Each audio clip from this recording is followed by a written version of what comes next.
Hi everybody! South Korean First Lady has been involved in some controversies, the latest of which is the Dior bag controversy. She accepted a gift, a Dior bag, and it is worth more than the allowed amount that South Korean public officials and their spouses are allowed to accept. Before that, she actually got involved in stock price manipulation scandal and falsifying her records. This was before she became the First Lady. Now, what made this entire thing dirtier is the fact that the lead investigator of her case was found dead last week, and people are saying that it is not suicide.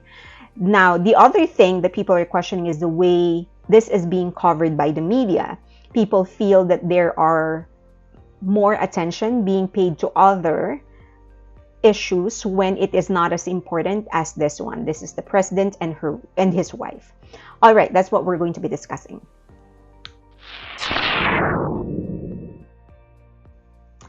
First, let's talk about the stock manipulation scandal. The opposition bloc believes that First Lady Kim Kon-hee may have masterminded the manipulation of the stock price of an imported car company, Deutsche Motors.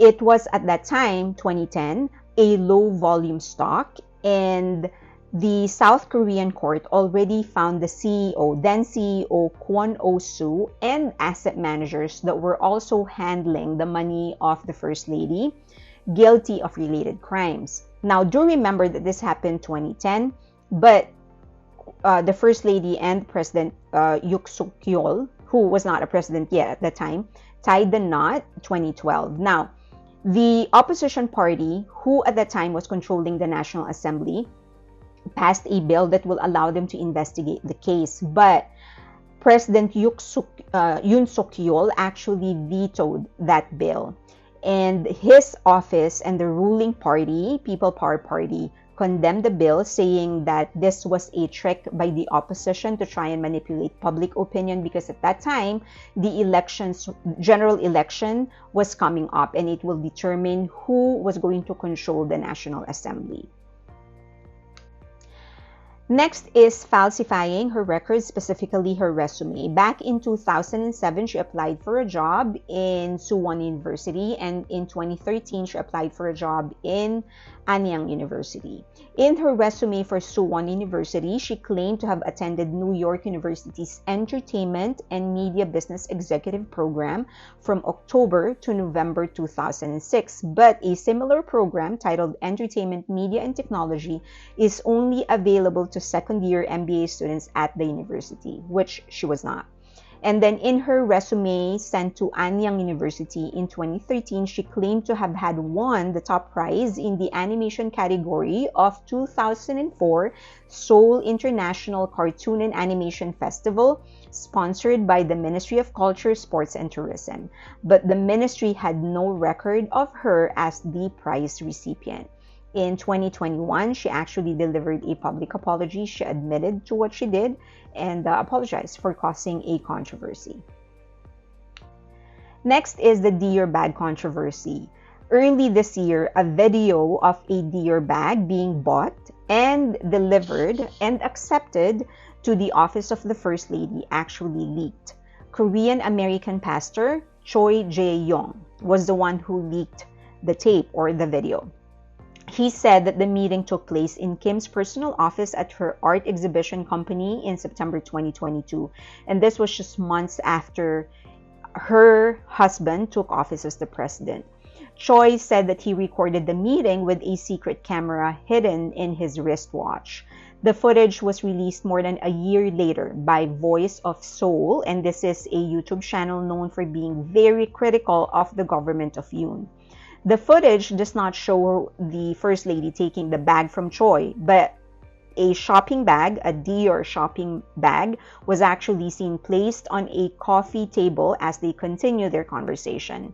It is illegal for public officials and their spouses to accept gifts worth more than 1 million Korean won, or $750 in a single sitting, or 3 million won, or 2,500 in a fiscal year.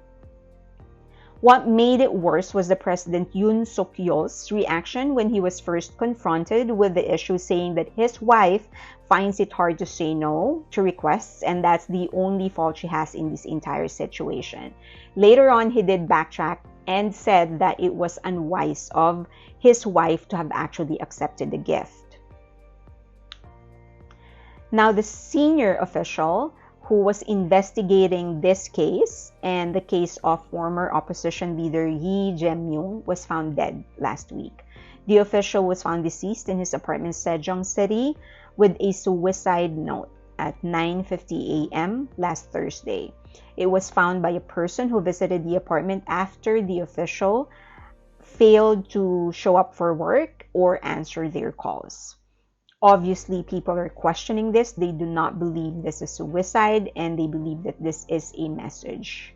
The First Lady will not be investigated, and they think that if somebody takes over, it will either be somebody that is controlled by the government, or this person is also going to end up the same way. Now, the important question: why is there no attention given to this? This is more important. Instead, journalists are concentrating on less important things. Are they deflecting the attention?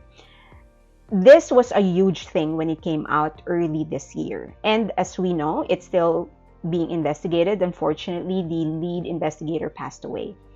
We cannot generalize the entirety of Korean media. There are good journalists who aren't letting this go. It's just that we don't hear about it. There's a lot of things that we don't hear that's happening in the Korean media.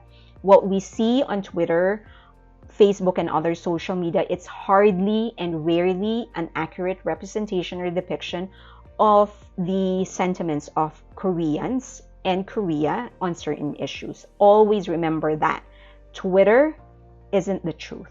It's very small part of the truth, but not the entirety. Now, for those that are not covering this thing, maybe they are scared. Look at what happened to the investigator. Third, and the worst option or possibility, is that these people are paid, or they are idiots, or they are both.